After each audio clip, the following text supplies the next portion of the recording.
नमस्कार, आप देख रहे हैं नया भारत दर्पण समाचार और मैं हूं आपके साथ कीर्ति सिंह। आइए रुक करते हैं खबर की ओर। सहायक अध्यापिका पर लगा शिक्षा मित्र से मारपीट करने का आरोप। स्थानीय कोतवाली क्षेत्र के वैनी गांव में सहायक अध्यापिका द्वारा शिक्षा मित्र से मारपीट करने का मामला प्रकाश में आया है। कंपोजिट विद्यालय वैनी में शिक्षा मित्र के पदों पर तैनात रमा राजेश्वरी ने आरोप लगाया है कि विद्यालय की सहायक अध्यापिका द्वारा उनके साथ मारपीट की गई और जाति सूचक शब्दों का प्रयोग करते हुए गालियां भी दी गई। पीड़िता ने इस बाबत लंबुआ कोतवाली में तहरीर देकर उचित कार्रवाई की मांग की है।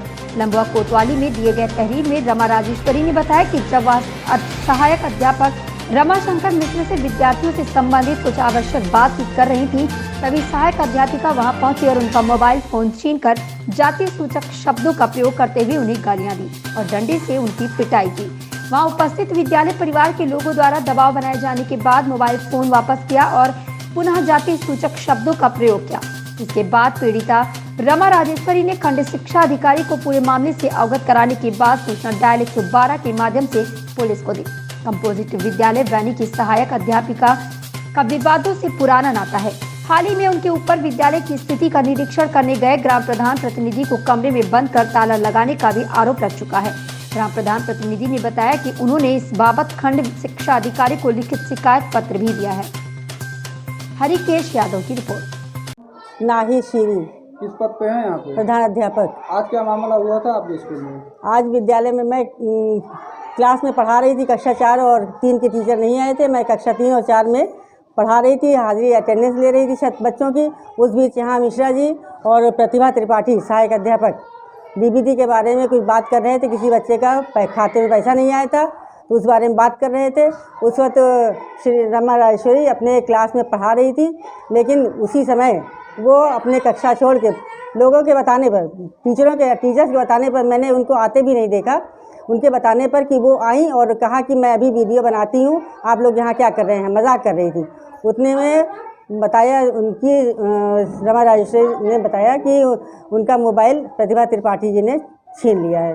उसके बाद दोनों एक दूसरे पे छीना झपटी होने लगी और फिर बाद में शायद डंडे उड़ने से किसी चीज़ से चोट लग गई उनके प्रतिभा त्रिपाठी के हाथ से और उनका कड़ा त्रिपाठी के हाथ से किसको लग गई? हाँ, प्रतिभा त्रिपाठी के हाथ से रमा राजेश्वरी को लग गई है और उसके बाद उनका कंगन टूट गया है। डायल 112 मौके पे आई थी? नहीं, मौके पर नहीं आई थी, बहुत देर बाद 1-2 घंटे के बाद आई थी ना? मैं हमने उसी वक्त अपने रजिस्टर में अंकित कर दिया इस घटना को और खंड शिक्षा अधिकारी महोदय को इसकी सूचना भी दे दी और हाँ, अगर का अभी लिखित रूप में उनको सूचना देने विद्यालय समय के उपरांत जाऊँगी। भैया सर, हमारा नाम उज्जैन प्रताप यादव। हमारी पत्नी ग्राम सभा प्रधान है। कौन से ग्राम सभा? ग्राम सभा वैनी जी। क्या मामला है सर? विद्यालय हमारे यहाँ कंपोजिट विद्यालय है, वहाँ पे जो है प्रतिभा त्रिपाठी करके हैं, पूरा आतंक मचा के रखे हैं। और अभी कुछ दिन पहले मैंने बीएसए के यहाँ गया था, बीएसए के यहाँ खंड शिक्षा अधिकारी के यहाँ, उनसे मैंने शिकायत किया तो उन्होंने कहा कि जो है ठीक है प्रधान जी, आप जो है विद्यालय की हफ्ते में 1-2 बार निगरानी करिए और वहाँ की फ़ोटो खींच के हमको दीजिए कौन क्या कर रहा है। तो मैंने विद्यालय में एक दिन गए, उसके बाद विद्यालय में जाने के बाद वहाँ पे जो है एमडीएम जो है आया था, चावल वाला आया था खाना, जो है वहाँ की मैडम जो है प्रधानाध्यापिका बनवा रही थी तो कही कि हम नहीं बनवा पाएंगे प्रधान, आप ध्यान दीजिए, मतलब हमारी वाइफ से कही कि आप थोड़ा ध्यान दीजिए। तो वो ठीक है हम ध्यान देंगे। तो एमडीएम का आया था, गेहूं चावल कोटेदार ने भेजा था, वही मैंने उस समय मिश्रा जी चार्ज पे थे। उसके बाद जो है हम वहाँ बात करते गए, उस दिन कमरे में अंदर गए, उसके बाद जो है रखा हुआ था, मिश्रा जी ने कहा कि यही रखा हुआ है। इतने में प्रतिभा जो है आके बाहर से दरवाज़ा बंद कर दिया। उसके बाद हेडमास्टर साहब कह रहे हैं जो चार्ज पे थे मिश्रा जी कि आप गलत कर रही हो, लेकिन उन्होंने नहीं माना। तो मिश्रा जी ने ज़बरदस्ती चाबी लेके तो उसके बाद दरवाज़ा खोला। उसके बाद मैंने खंड शिक्षक अधिकारी को एप्लीकेशन दिया, उन्होंने उनको फ़ोन पे सूचना दी, उन्होंने कहा कि आप एप्लीकेशन दीजिए, मैंने दिया, अभी तक कोई कार्रवाई नहीं हुई।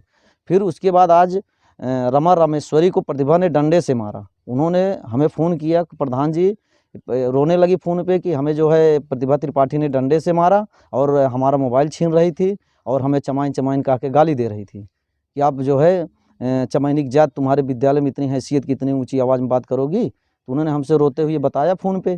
तो मैंने जो है बच्चों से भी पूछा, बच्चे ने भी कहा हाँ ये सही है। उसके बाद जो है सर इनकी इतनी मतलब शिकायतें आ रही हैं, विद्यालय एक अड्डा बना ली है राजनीति का, जिससे विद्यालय मैंने इनसे रिक्वेस्ट किया कि आप लोग पढ़ाइए, पढ़ाई पे ध्यान दीजिए। बच्चे को हमारे पास कुछ बच्चे इनसे पूछ लीजिए, सुल्तानपुर लिखना नहीं आता है बच्चे को, 5वीं तक लड़के हैं उनके सुल्तानपुर अपने माँ बाप का नाम लिखना नहीं आता है। सर विद्यालय कैसे चलेगा बताइए आप? विद्यालय के ऊपर अगर अभिभावक जाएंगे या कोई प्रधान या प्रतिनिधि कोई भी जाए अगर, तो अगर ये ऐसे ही सलूट करेंगे तो कौन विद्यालय जाएगा? आज आप आए थे तो आप हमको विद्यालय बुला रहे थे, मैंने इसलिए नहीं आया को किसी के ऊपर कोई कलंक लगा सकती है। रमा राजेश्वरी शिक्षा मित्र, कौन से विद्यालय में? कंपोजिट विद्यालय वैनी। क्या मामला है आपका आज? हम सुबह डीबीटी के मैटर पे जो है मिश्रा सर से बात करने के लिए गए। 2 बच्चों का जो है हमारे यहाँ गड़बड़ हो गया, पैसा नहीं आया खाते में, वही संबंधित बात करने के लिए गए। मिश्रा सर से बात कर ही रहे थे, प्रतिभा मैडम मेरी मोबाइल छीन करके लेके भाग गई।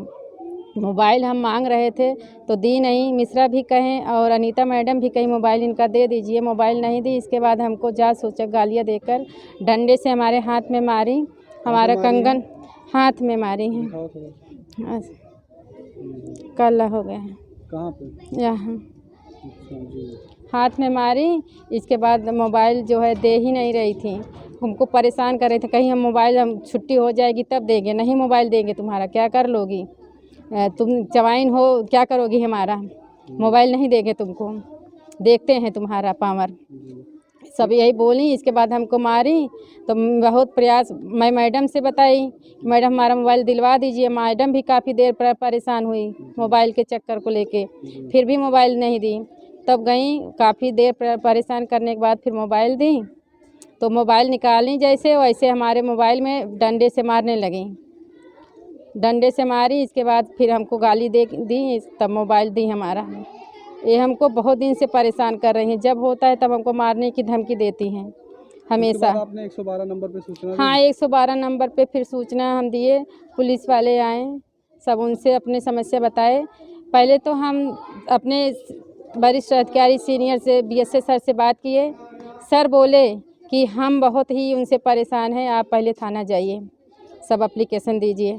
तब हम 112 नंबर डायल किए, पुलिस वाले आए, हम उनको सब बताएं, फिर वो हमको बुला के गए कि जब स्कूल बंद हो जाए तो आप थाना पे आ जाइए, वहाँ अपना एप्लीकेशन दर्ज करवाइए। ऐसे ही खबर से जुड़े रहने के लिए आप देखते रहें नया भारत दर्पण समाचार।